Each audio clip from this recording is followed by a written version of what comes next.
more than a label. I'm Jeff Stein with today's Iowa Politics Report. We tend to like things simple in this ever more complicated world. With apologies to independents, libertarians, etc., we tend to think of this as black and white, or more accurately, blue or red.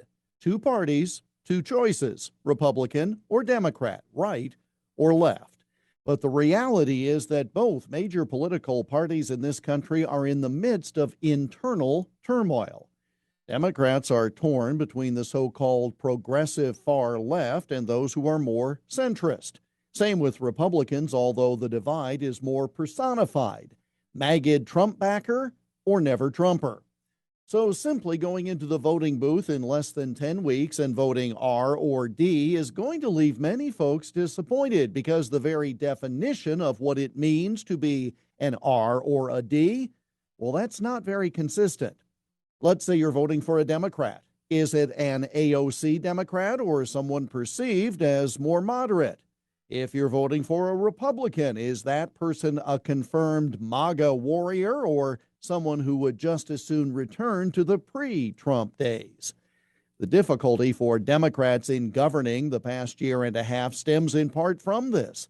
Many got together in an anti-Trump bloc, but that was about the only thing they really agreed on, making it difficult for President Biden to govern. The lukewarm reception from many establishment Republicans similarly made it difficult for a President Trump to accomplish as much in the first half of his term as he otherwise might have.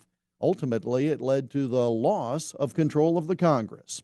So while it is tempting to simplify things, informed voters will know which variety of R or D they're voting for. Now, it may not change your decision depending on how strong a party identification you have, but at least you're proceeding with eyes wide open.